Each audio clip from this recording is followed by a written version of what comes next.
Commander Velter stood in the observation deck of Border Station Epsilon 7, watching the human ship approach through the viewport. His scales rippled with unease, a natural Valerian response to danger.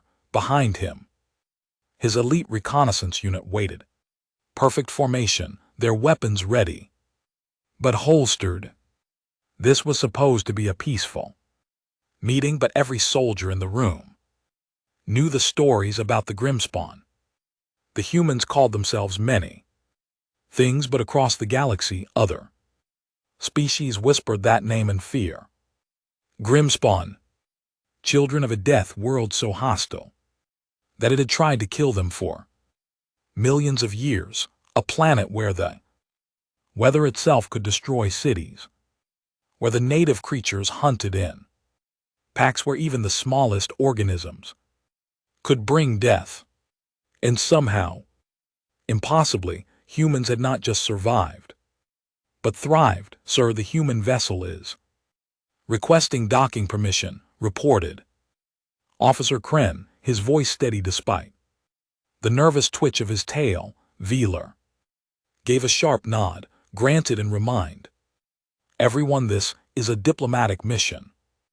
The Grimspawn are here to discuss trade agreements, nothing more." But even as he said it, Veeler did not believe his own words. The Valen Empire had been watching humanity for 3 cycles now, ever since they had burst onto the galactic stage with technology that seemed primitive but somehow effective.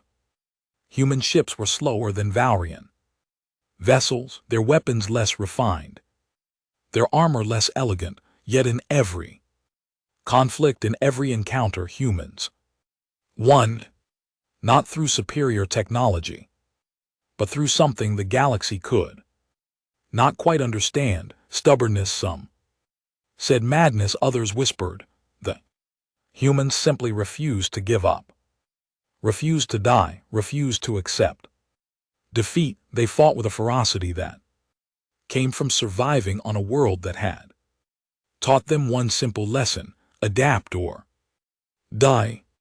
The docking clamps engaged with a metallic thud that echoed through the station. Balar straightened his uniform and walked toward the airlock, his unit following in tight formation. Through the reinforced windows he could see the human ship. It was smaller than expected, more like a transport than a military vessel. That somehow made him more nervous, not less. The airlock hissed open and 2 humans stepped through. The first was a male, average height by human standards, which meant he was slightly shorter than Veeler. He wore simple clothing, nothing that suggested military rank or authority.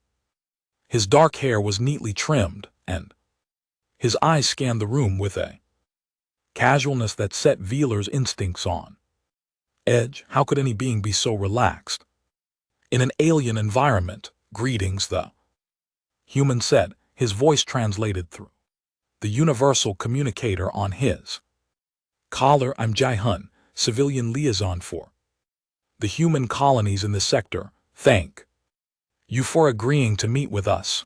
The second human was a female named Yuna, who stepped forward with a warm smile. She carried a data tablet and wore the kind of practical clothing that suggested someone who worked with their hands. "I'm the agricultural coordinator," she explained. "We're hoping to establish trade routes for food and supplies. We've heard your empire has excellent hydroponics technology." Balar found himself relaxing slightly. These were not warriors, these were civilians, traders, exactly what the meeting was supposed to be about. Perhaps all the stories had been exaggerated. Perhaps humans were not as dangerous as the galaxy believed. "Welcome to Border Station Epsilon 7, Veeler said, performing the traditional Valerian greeting by touching his clawed hand to his chest. "I am Commander Veeler, and I speak for the Valoran Empire. These negotiations. Ji-yoon returned the gesture awkwardly. But with clear good intention, we appreciate your hospitality. I hope this is the beginning of a long friendship. Between our peoples, friendship, the word seemed strange coming from a Grimspawn, but Veeler nodded politely. Indeed, shall we proceed to the conference room? As they walked through the station corridors, Yuna chatted easily about crop yields and growing seasons, while Ji-yoon asked questions about Valan culture with genuine curiosity. They seemed so normal, so unthreatening. Veeler began to wonder if the intelligence reports had been wrong. Maybe humans were just another species. Nothing special, nothing to fear. Then Ji-yoon stopped suddenly and patted pockets. I almost forgot. Do you mind if I go back to the ship for a moment? I left our family guardian there, and I think it would be better to have him with us. He gets anxious when I'm gone too long. Every Valerian in the corridor went still. Guardian. The translation was clear. Humans brought a guardian to a peaceful diplomatic meeting. That meant security. That meant a weapon. That meant they did not trust the Valorans, or they expected trouble. Balar's tactical mind began running calculations. What kind of guardian would humans bring? A combat robot, an artificial intelligence, some kind of advanced defense system. His hand moved unconsciously toward his communicator, ready to alert the station's security forces. A guardian? Feller asked, carefully keeping his voice neutral. Is that necessary? Ji-yoon looked confused. Oh, it's not like that. He's just, well, he's family. It feels wrong to leave him alone in the ship. He's been with me for 6 years now. 6 years. Long-term military asset. Then something reliable. Battle tested. Balar's unease grew. Yuna laughed softly. I know what you mean. I left mine in the ship too, and I keep worrying. Do you think it would be appropriate to bring them both? I promise they're very well behaved. Them both, 2 guardians, 2 combat assets. For a simple trade negotiation. Balar forced his scales to remain smooth, to not show his growing alarm. Of course, he said, we want you to feel comfortable. Please bring your companions. The word companions seemed safer than guardians or weapons. Ji-yoon's face brightened. Thank you, that's very kind. We'll be right back. Come on, Yuna. The 2 humans walked back toward the docking bay, chatting about how excited their companions would be. Feller immediately turned to his unit. Battle stations, he said quietly. Keep weapons holstered, but be ready. The Grimspawn are bringing combat assets. Officer Cran's eyes widened. Should we evacuate the civilian section, sir? Veeler considered it. If shooting started in a space station, the damage could be catastrophic.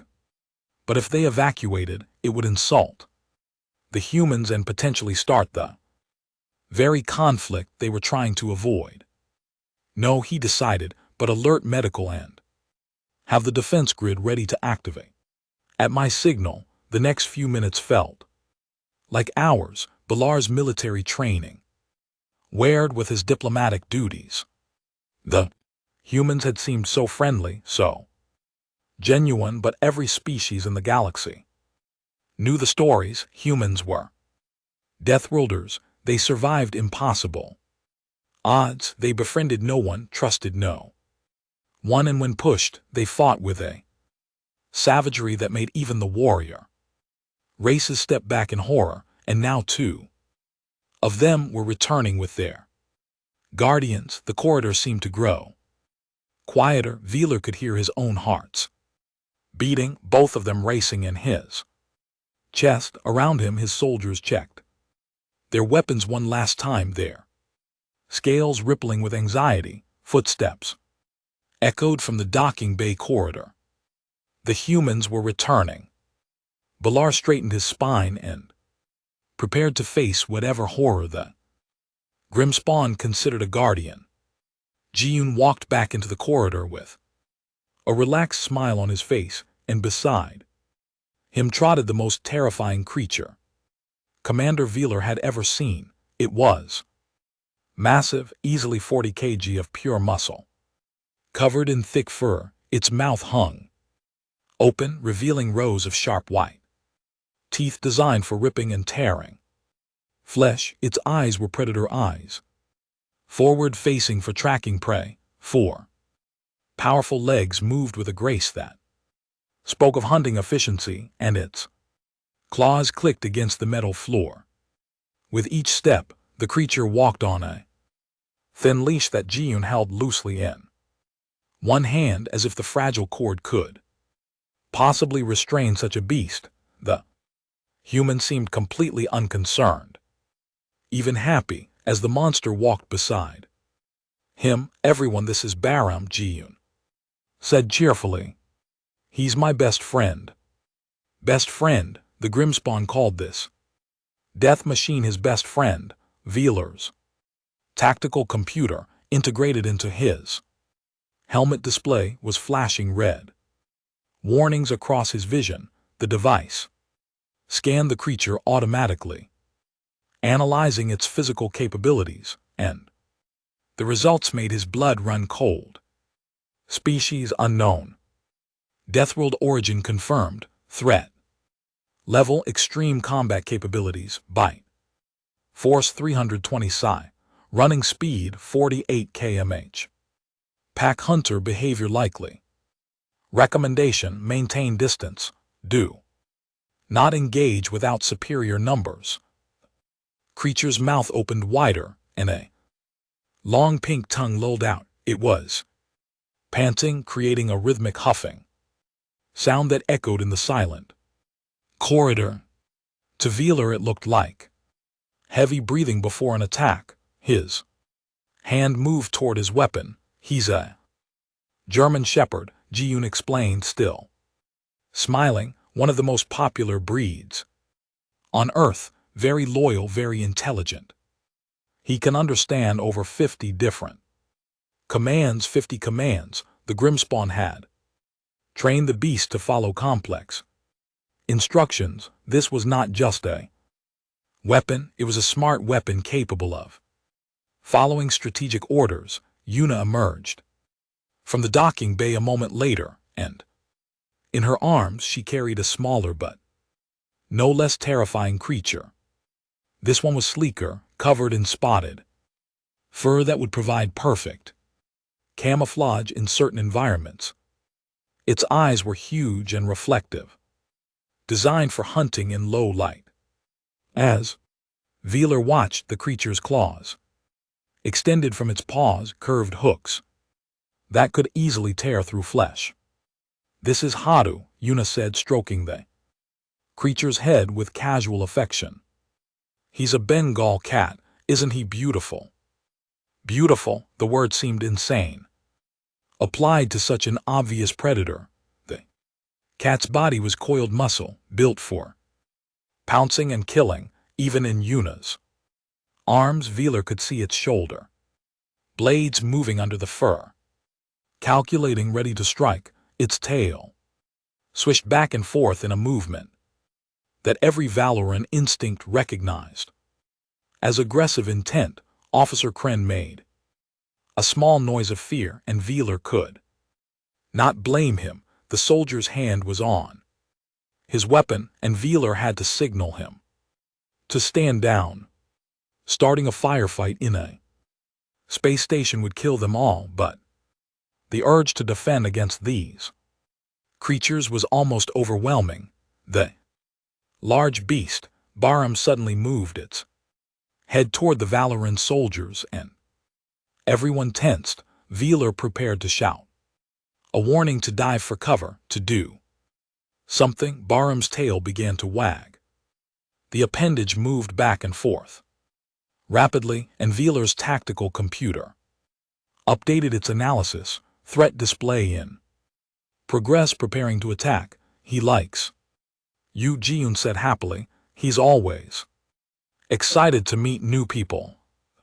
Creature opened its mouth wider and made a loud, sharp sound. Woof. 3 Valyrian soldiers jumped, their hands flying to their weapons. The bark echoed through the corridor like a war cry, and Wheeler felt his combat training kick in.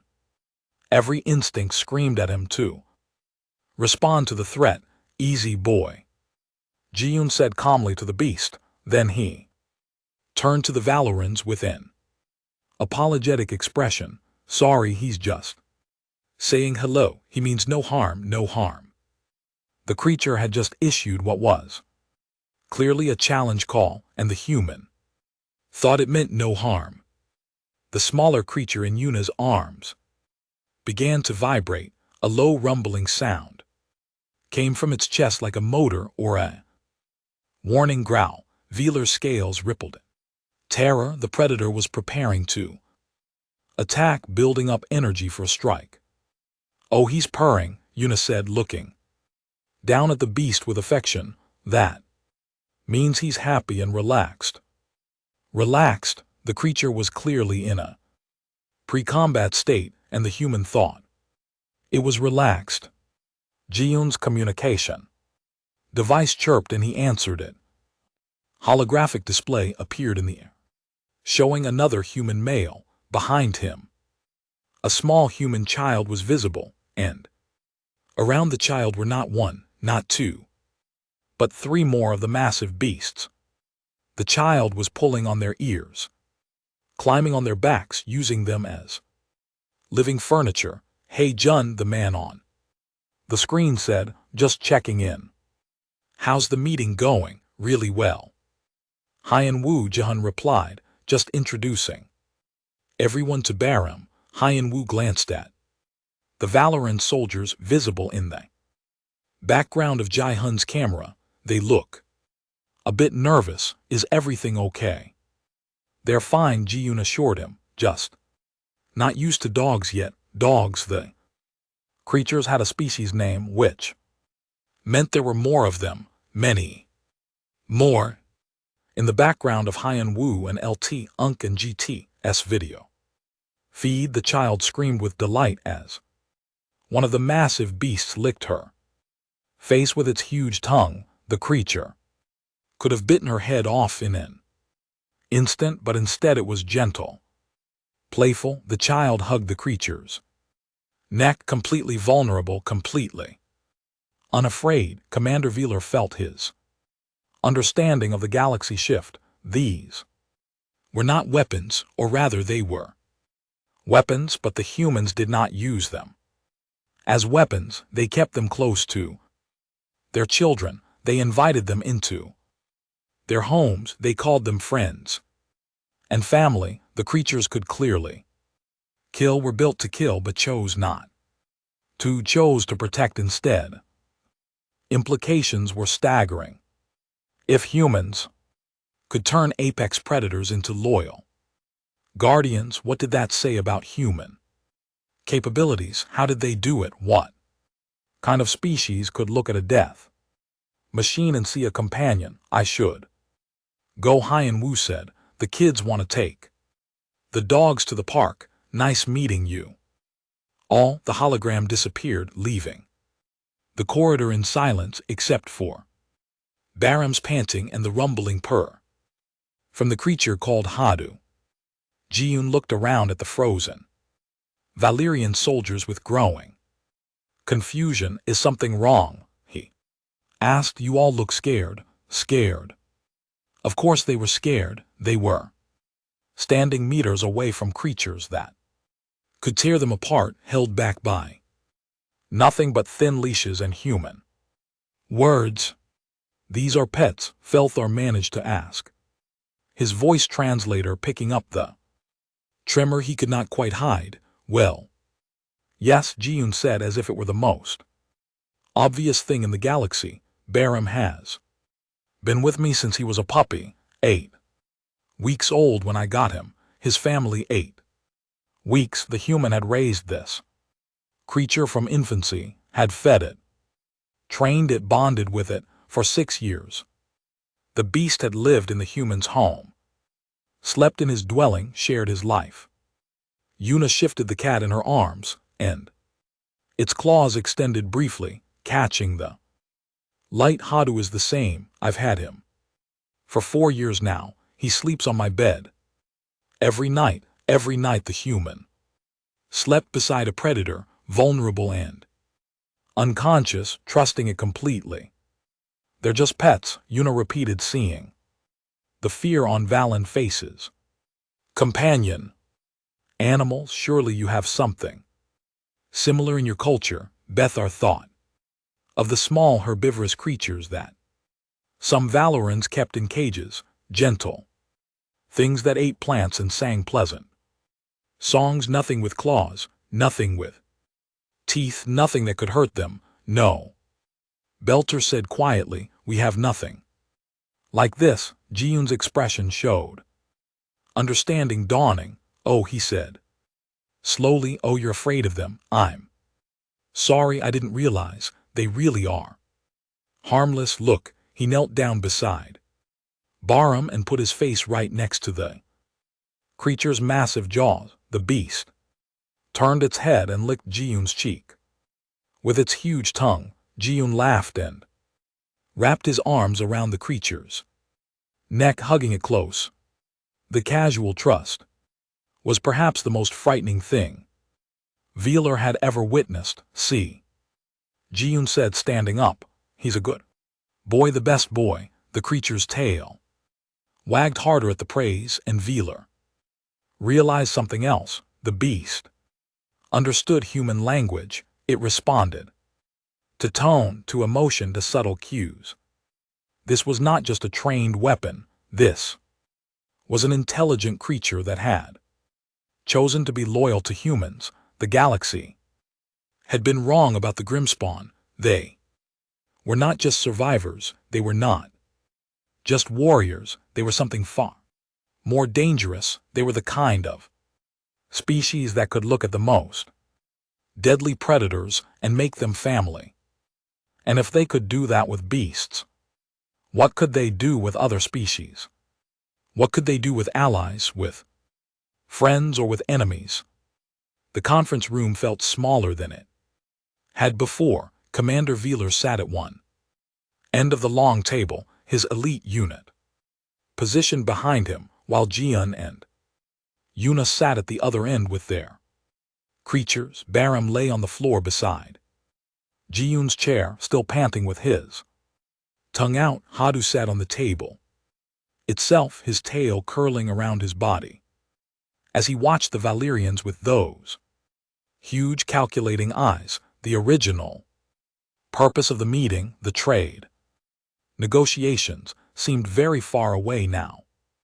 I think we've gotten off on the wrong foot, Yuna said diplomatically. Maybe we should explain more about Earth animals and how humans interact with them. Before Velar could respond, another human voice crackled through the communication system. This is MJI from the diplomatic corps. May I join the meeting? I think I can help clear up this misunderstanding. Velar glanced at his soldiers, who all looked as unsettled as he felt. Please do, he said. A holographic projection appeared in the center of the table, showing a human female in formal clothing. MJI smiled warmly at the Valorans, though Velar noticed she was careful not to show too many teeth. Perhaps humans understood that some species found bare teeth threatening. Thank you, Commander, me said. I specialize in interspecies cultural exchange, and I can see there's been some confusion about our companion animals. Let me explain the history. She activated her data tablet, and images began to appear in the holographic display. The first showed primitive humans, barely more than Animals themselves, living in caves. About 15,000 years ago on Earth, humans began a process called domestication. We took wild animals, specifically wolves, and slowly bred them to live alongside us. Over many generations, they became what we now call dogs. The images changed, showing the progression from fierce wolves to various dog breeds. Wheeler watched with growing horror. Humans had not just tamed these creatures, they had changed them, shaped them over thousands of years, bred them for specific purposes. The process created a bond between species. Me continued. Dogs gained regular food, shelter, and protection. Humans gained loyal companions, guards for our homes, and helpers for hunting and herding. Officer Kren leaned forward and whispered, "Sir, they've been breeding combat animals for 15,000 years." Wheeler's scales rippled. That was exactly what it sounded like. 15 millennia of selecting the strongest, most loyal, most effective predators and making them dependent on human commands. "What about the smaller one?" Felthar asked, pointing at Hadu. "The cat." Mjai's smile widened. "Ah, cats are interesting. They domesticated themselves about 10,000 years ago, when humans started farming and storing grain. Mice came to eat it. Cats came to hunt the mice. We realized they were helpful, so we encouraged them to stay." The holographic display showed ancient civilizations, with cats walking through them freely. In some images, humans were worshipping cat statues. Some cultures considered them sacred. Mji added, "Sacred." The Grimspawn worshipped predators. Yuna reached out and stroked Hadu's head. Gently, the cat closed his eyes and pushed against her hand. That rumbling purr growing louder. "They're very independent," she said. "Dogs are loyal and eager to please. Cats are more selective about their affection, but when they bond with you, it's special." Selective affection. The creature chose when to be friendly and when not to be. That somehow made it more frightening, not less. Barham suddenly stood up and every Valoran in the room tensed. The massive beast stretched, its muscles rippling under its fur, then walked around the table toward Wheeler's side. Barham healed, Jiyun said calmly. The creature stopped immediately, turning back to look at Jiyun. "It's okay, boy." Friendly. Barham and LT Unk and GT's tail began wagging again, and he continued his approach, slower now, more carefully. Wheeler pressed himself back in his chair. As the beast came closer, this close, he could smell it, a musky animal scent that screamed predator. He could see the individual teeth in its mouth, each one capable of crushing bone. He could see the intelligence in its eyes, the awareness. "He wants to say hello properly," Jiyun explained. "You can pet him if you want, just let him smell your hand first. Pet it, touch the death machine voluntarily. I do not think that is wise," Wheeler managed to say. Jiyun shrugged. "That's okay, Pum, come." The creature immediately trotted back to Jiyun's side and sat down, its eyes never leaving the human's face, waiting for the next command, ready to obey. Instantly, MJI continued her presentation. "Dogs aren't the only animals humans have domesticated. We have horses that we ride, chickens that provide eggs, cows that provide milk and meat. We've made working partnerships with bees, with birds of prey, even with elephants and camels." The list went on. Each animal sounded more dangerous than the last. Wheeler's tactical mind was reeling. The galaxy had been monitoring humanity's military capabilities, their technology, their weapons, but no one had thought to catalog this. No one had realized that humans had essentially turned their entire planet's ecosystem into allies. Some people keep snakes as pets, Yuna added casually, or spiders, birds, even fish. My cousin has a parrot that can speak over 200 words. Creature that could mimic human speech. Veeler thought about the implications. Communication with animals, teaching them language, the possibilities were terrifying. Officer Kren and LT Uncan GT's voice was shaky when he spoke. You said you breed them, deliberately create more of these creatures. Of course, Ji-yoon said, looking confused by the question. Bahram is a purebred. His parents were both champions. Good bloodlines are important. Bloodlines, breeding programs, genetic selection for desired traits. The humans were not just keeping predators, they were engineering them. Me seemed to sense the growing unease. I understand this is strange to you, but to humans this is completely normal. Children grow up with pets. We teach them responsibility by having them care for animals. Dogs are often used in therapy to help people with emotional problems. Studies show that petting an animal lowers stress levels and releases oxytocin, a bonding hormone. Bonding, Belthar repeated. You chemically bond with predators. Well, yes, but it's not just chemical, it's emotional too. Bahram isn't just Ji-yoon's pet, he's his friend, his family member. If something threatened Ji-yoon, Bahram would defend him without hesitation. That was supposed to be comforting, but it made things worse. The creature was not just trained. It was emotionally invested in protecting its human. It would fight to the death if commanded. A new voice joined the conversation through the communication system. Hey, is the meeting still going on? Another human appeared on the holographic display, a male with grease stains on his clothing. I'm Tahin, security officer, just got off shift. What did I miss? On his shoulder sat a brightly colored bird, brilliant red and blue feathers gleaming in the light. The bird tilted its head and said in a perfect human voice, what did I miss? The Valyrian soldiers jumped at the sound. The bird had spoken.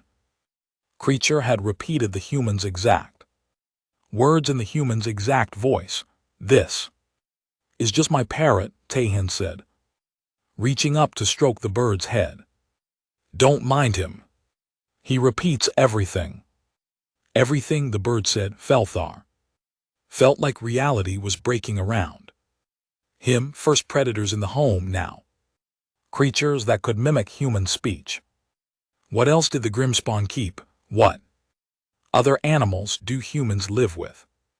Belthar asked, not sure if he wanted to know the answer. MJI pulled up more images. Well, as I mentioned, horses are common. Some people keep goats, rabbits, hamsters, guinea pigs. In some regions, people have pet chickens. There are people who work with rescue bears, though that's rare. Falconry is a traditional sport where people hunt with trained birds of prey, trained to hunt on command. And in some countries there are families who keep large snakes, Yuna added, pythons, boas, things like that. They're actually very gentle if raised properly. Snakes, the Valyrians had legends about serpent creatures, ancient fears coded into their DNA from their own home worlds. Predators, Ji-yoon must have seen something in Veeler's expression because he leaned forward with concern. Commander, are you all right? You look ill. I am processing, Velter said carefully. This is very different from Valyrian culture. I get that, Jai said sympathetically, but really once you get to know them Animals are wonderful. They give us so much: companionship, love, loyalty. They make our lives better, the Grimspawn thought. Their lives were improved by filling them with creatures that could kill them. At any moment, Hadu suddenly jumped down from the table and walked toward Veeler's side of the room. The cat moved with liquid grace, each step silent and precise. When it reached Officer Cran, it stopped and looked up at him, those huge eyes reflecting the room's lights.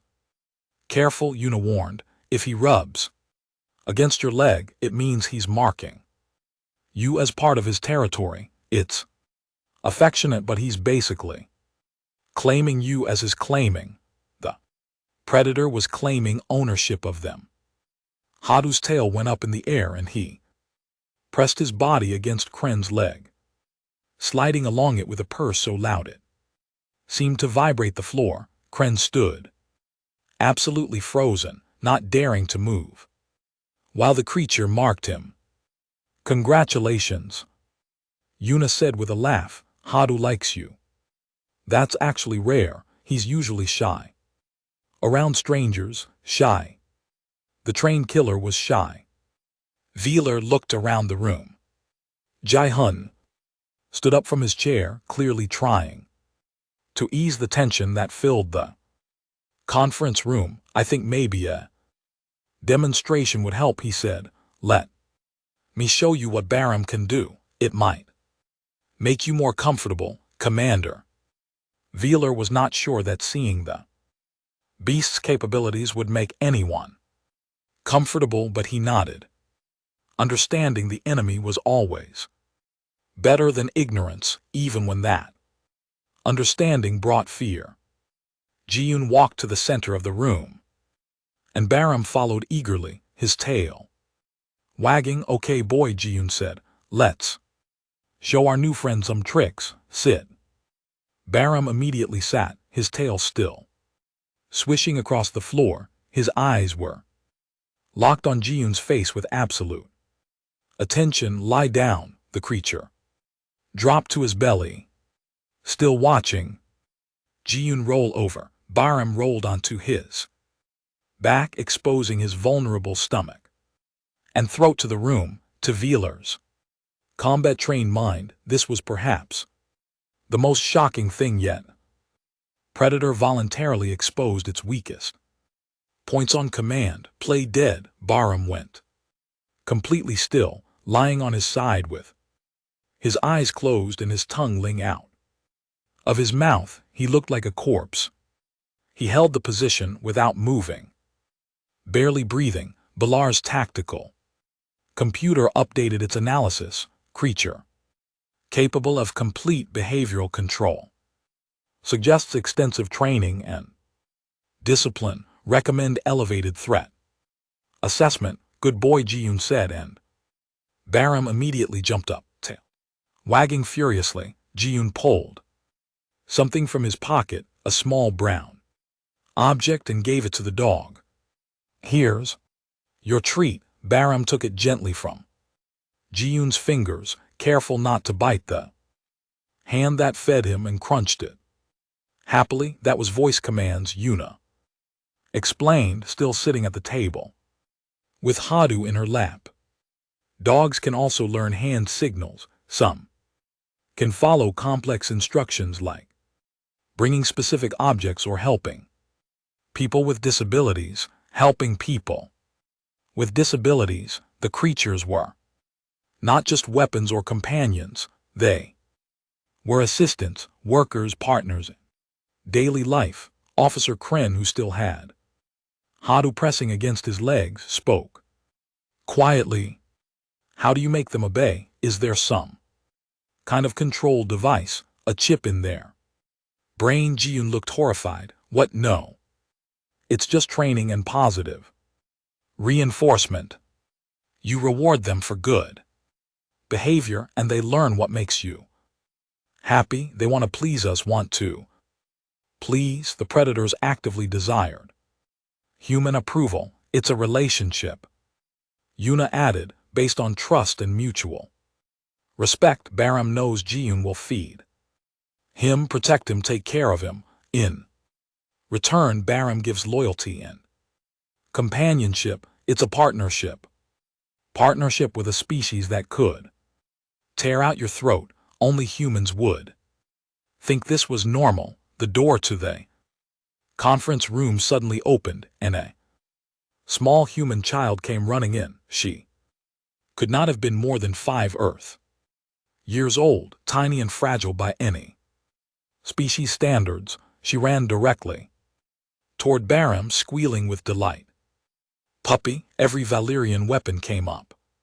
3 soldiers aimed at the child, ready to pull her away from the beast before it could strike, but Jiyun held up a hand. Wait, it's okay. The child crashed into Baram, wrapping her small arms around his neck. The dog's tail wagged so hard his entire back end moved. He turned his massive head and licked the child's face with his huge tongue, and she laughed, that high-pitched sound of pure joy that young creatures make.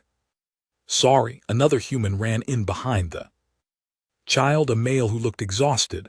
I'm Dongguk station engineer. My daughter got away from me. You can't just run off like that. The little girl ignored him.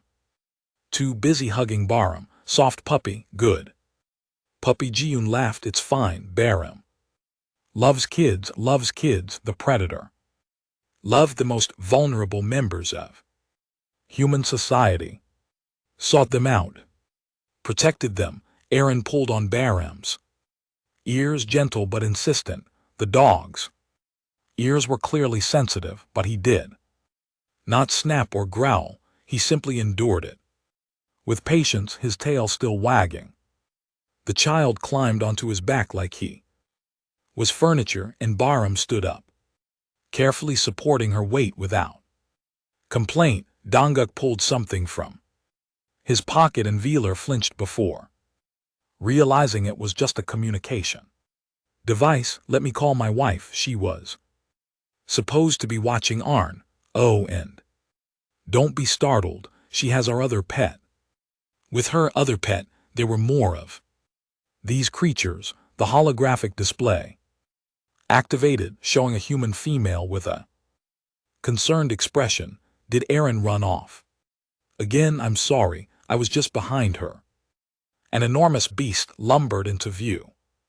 It was even larger than Baram, golden, colored with long fur and a face that seemed permanently happy. The creature's head was level with the woman's waist, and it had to weigh at least 60 kg. This is Hanel, Dongyuk said. He's a golden retriever, very gentle, even more so than Baram, more gentle. This even larger predator was supposedly gentler. Hanel walked to where several human children were playing in the background of the video call. A boy threw a ball, and Hanel ran after it with surprising speed. He caught it in his mouth, those powerful jaws that could crush bone, and brought it back carefully, dropping it at the child's feet. The boy picked up the ball covered in the creature's saliva and threw it again. The game continued, the massive predator playing with children as if it were the most natural thing in the galaxy. Bilar's mind was struggling to process what he was seeing, the tactical assessment, the threat analysis, all of it was breaking down. These creatures were clearly dangerous, but they were choosing not to be, choosing to be gentle, to be careful, to protect rather than harm. A loud squawk made everyone turn. Tahan's parrot had flown off his shoulder and was now perched on the conference table, walking toward Hadu with bobbing steps. Hello, the bird said in a cheerful voice. Hello, pretty bird, pretty bird. Hadu opened one eye to look at the parrot, seemed to decide it was not interesting, and closed his eye again. The cat remained draped across Officer Kren's lap, purring like a small motor. See, Yuna said softly. They're harmless, different species. Different sizes, all getting along. This is normal for us. Normal, the word kept coming back. This was human normal. Living with predators, playing with them, trusting them with children. Me's voice came through the communication system again. Commander, I think I should share some statistics. On Earth, there are an estimated 400 million dogs kept as pets, about 300 million cats. These numbers don't include working animals like horses or farm animals. Humans have more companion animals than we have people in some regions. 400 million dogs, 300 million cats. The numbers were staggering. And attacks. Balar asked, how many humans are killed by these creatures each year? Dog attacks do happen, Minji admitted.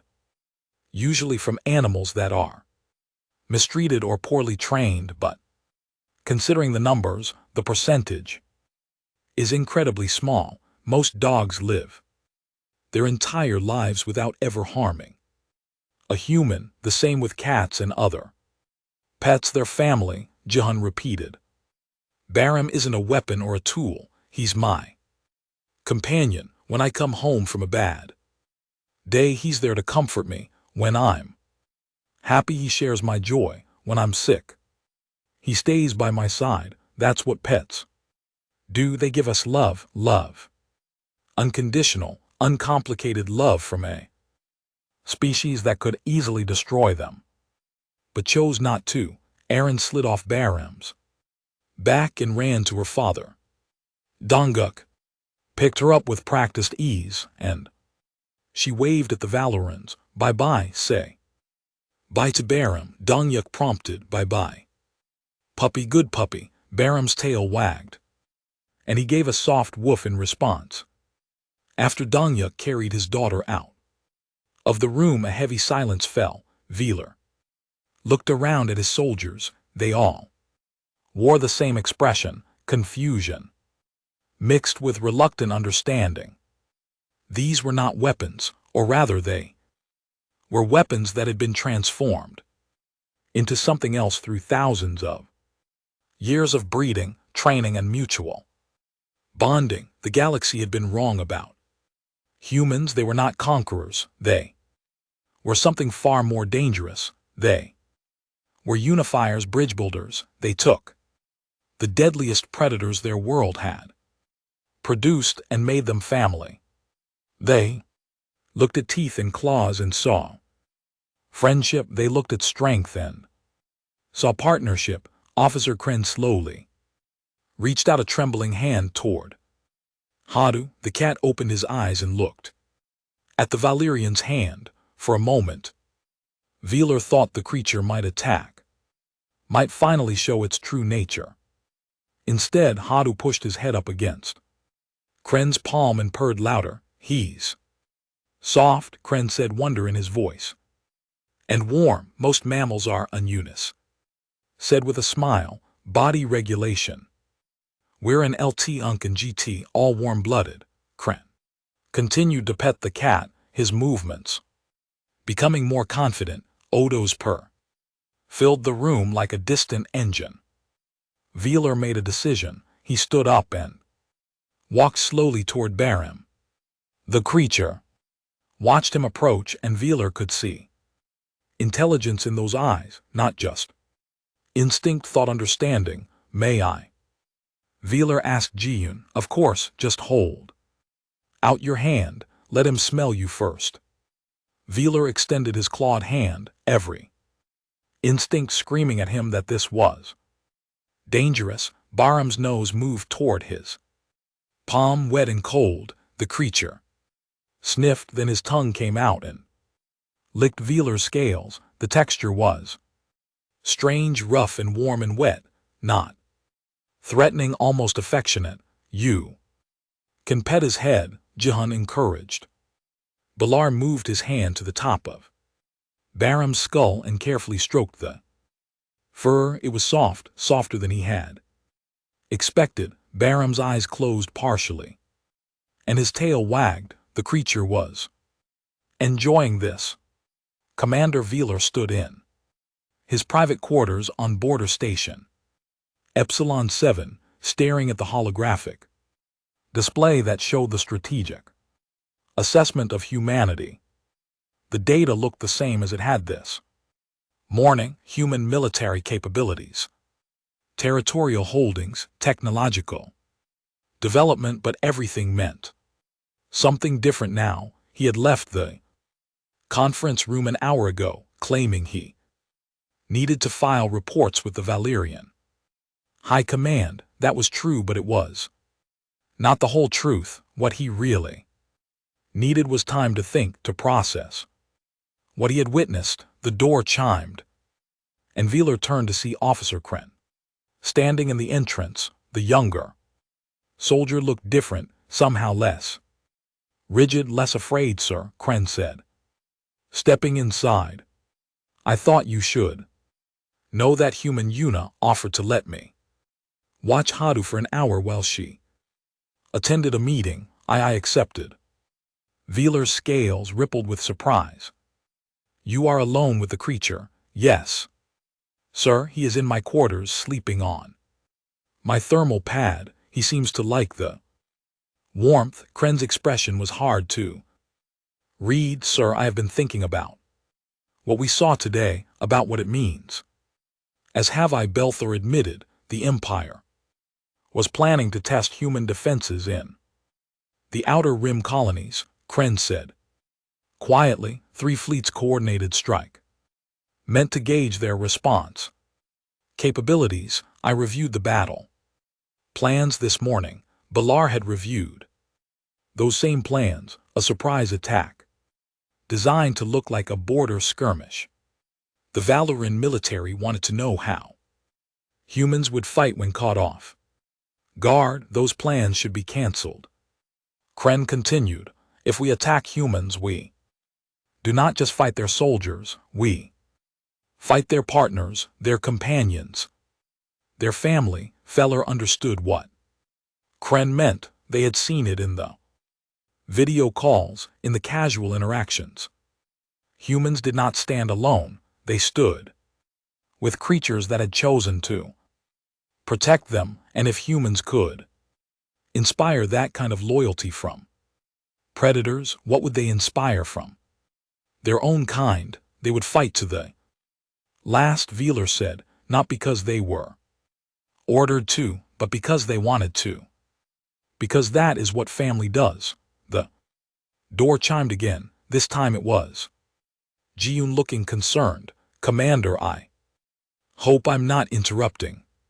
I wanted to check on you. You left quickly and I worried that maybe we had offended you in some way." "No offense was taken," Veeler assured him. "I was simply processing new information." Ji-yoon smiled, and Veeler noticed again how careful humans were not to show too many teeth when dealing with other species. They adapted, they paid attention, they cared about making others comfortable. "Baram wanted to see you again," Ji-yoon said. "I think he likes you." The large dog walked into the room, his tail wagging. He walked directly to Velter and sat down, looking up with those intelligent eyes. Velter found his hand moving automatically to pet the creature's head. "See," Ji-yoon said with satisfaction. "He's a good judge of character. Dogs can sense things about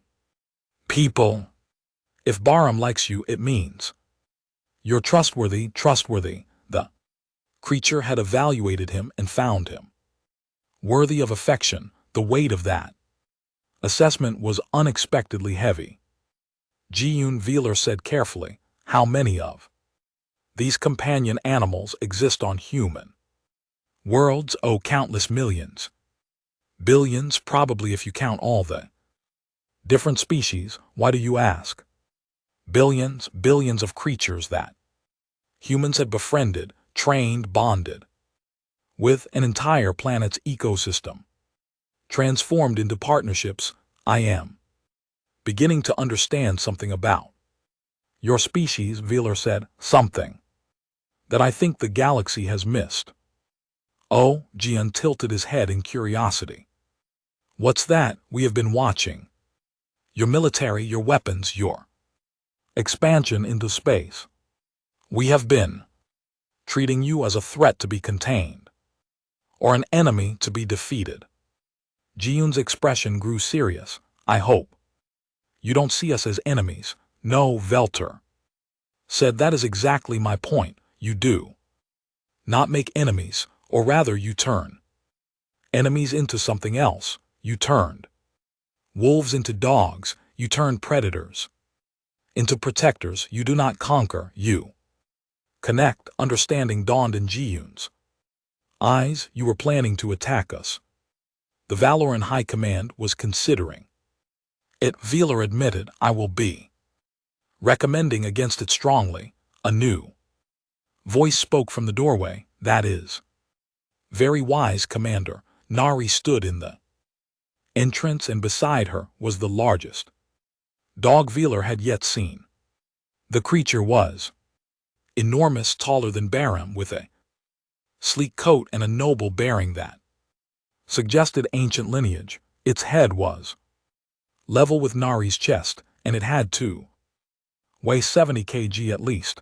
This is Gyurum, Nari said. My great deity. He's my emotional support animal, helps with my anxiety. She walked into the room, the massive beast moving beside her with surprising grace. I heard there was some concern about our pets. Thought I should introduce you to the biggest one on the station. The creature called Gyuram walked directly to, just as Baram had, but this time did not flinch. He held out his hand, and Gyuram sniffed it carefully before giving it a gentle lick. Good boy, Gyuram, Nari said. These are our friends. Friends she had called the Valerians friends. They had met hours ago, and already she was using that word. Balar made a decision. He activated his personal communicator and connected directly to the Valen High Command. The holographic display showed Admiral Thex, head of military operations. Commander Wheeler, the Admiral, said, your report, sir. I recommend immediate cancellation of all planned military operations against human space. Furthermore, I recommend we pursue diplomatic alliance with the Grimspawn Collective. The Admiral's scales rippled in surprise. That is a significant change from your preliminary assessment.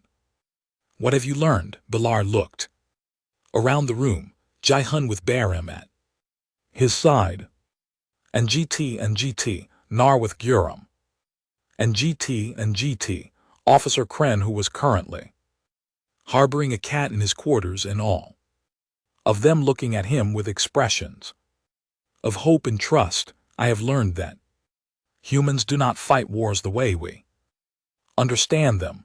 Wheeler said, they do not seek to dominate or destroy. They seek to connect. They turn adversaries into allies, strangers into friends, and predators into family. If we make humans our enemies, we fight not just their military but their entire philosophy of existence, and that is a war we cannot win. Explain, Admiral Thex demanded. Humans domesticated their planet's apex predators. They took creatures that could kill them and made them choose not to. They did this through patience, trust, and mutual benefit. They have been doing it for 15,000 years. If they can do that with animals, imagine what they could do with civilized species. Imagine if they turned that same capability toward the Valerian people. The Admiral was silent for a moment. You are saying they could domesticate us?